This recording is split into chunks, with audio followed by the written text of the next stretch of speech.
Hey everybody, it's Raging Jeep here. I finally picked my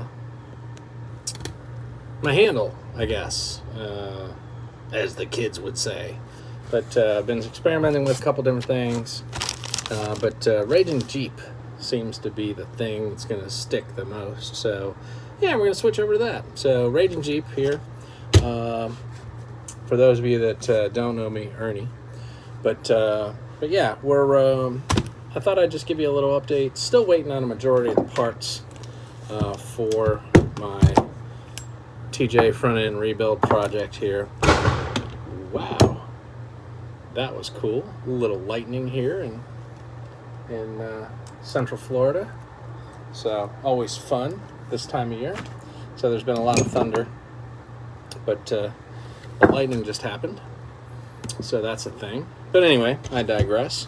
So I thought I would give a little update on what we're up to these days. So been waiting on parts. All my parts are in with the exception of the actual locking differential. So my A or B differential is not here yet.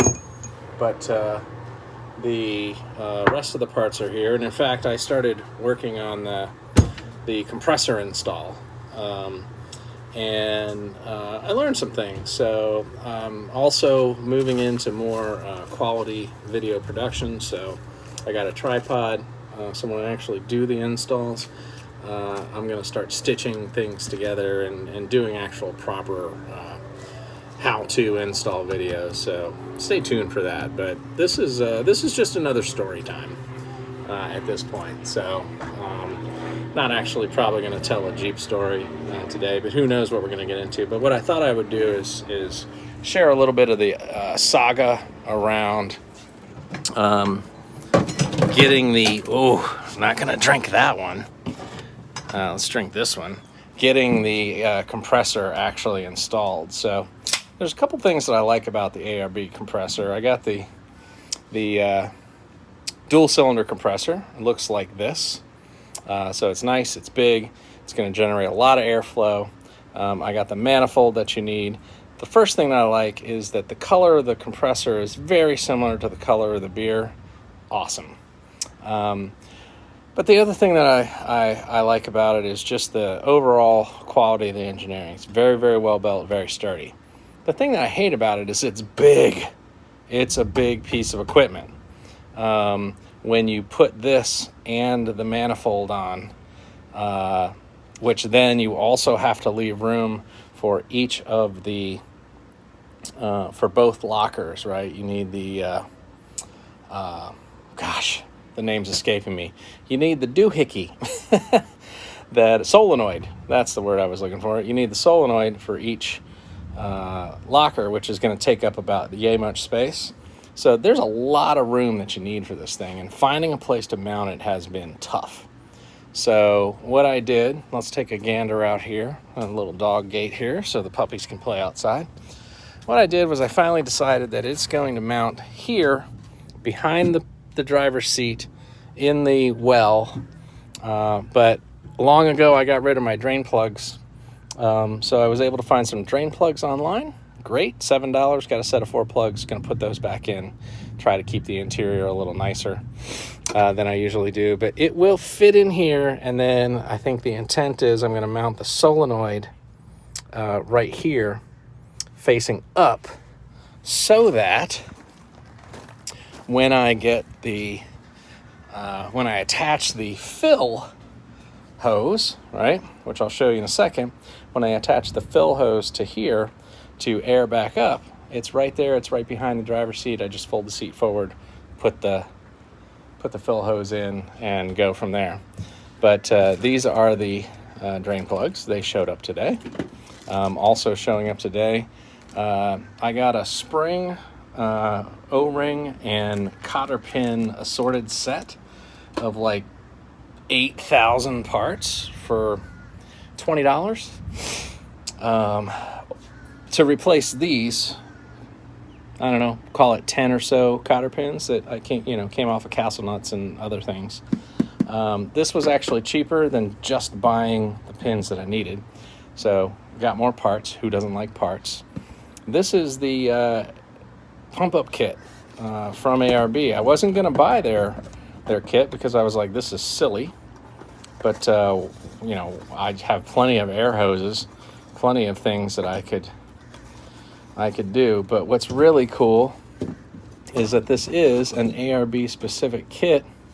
And what I like about it is it comes with this nice little adapter here, which will screw in there.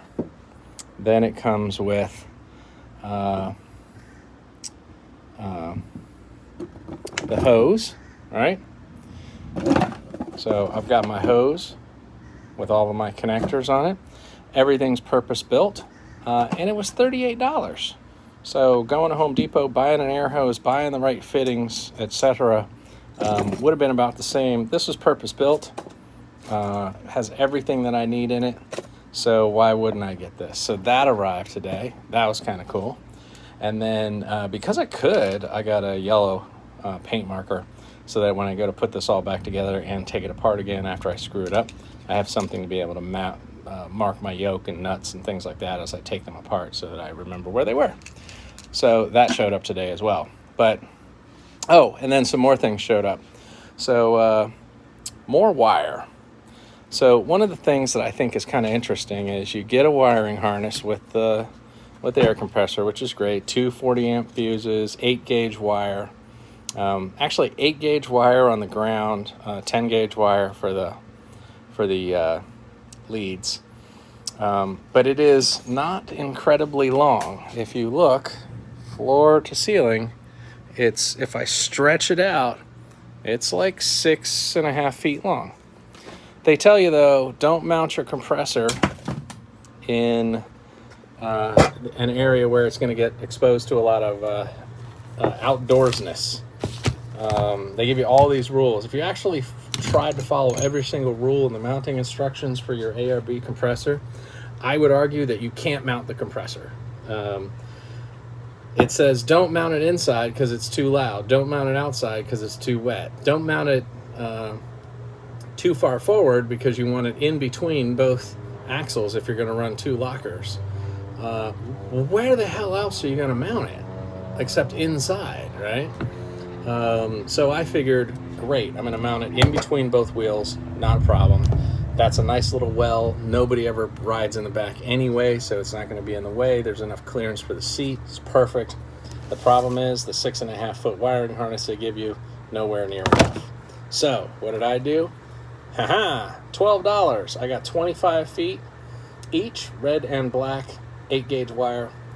Splice this all together. I also bought the connectors, splicers, etc. Those showed up today, but I did not bring them outside. Yeah, so today what I'm going to do is run this wire from the battery back to the interior. I'm going to run all of the cable down the center of the Jeep underneath the center console housings. And so only this will stick out the back right underneath of where the subwoofer is. So it'll be out of the way, it'll be inconspicuous, etc. And then this is the solenoid connection, etc. This actually ties 2 things together. It ties the solenoids together to the switch hardware. The switch will go in the front, so that will run back up the center console over the steering column, and there's actually a hole pre-cut in my dash for where I had the light switch for the hardtop, which lasted all of about 30 days before I realized that was $3,000 wasted. Took it off and sold it.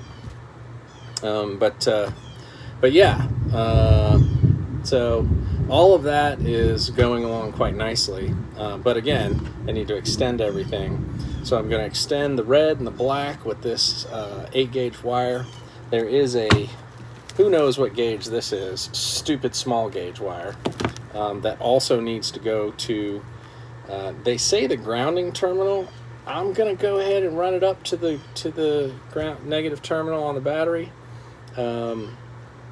because I can, but that's not going to be black. I'm just going to use some, I got a big spool of 22 gauge green wire here. It's going to have to do because I'm not going to go out and buy any more wire. I've got 1,000 feet of this green wire for universal use, so I'm just going to keep using it.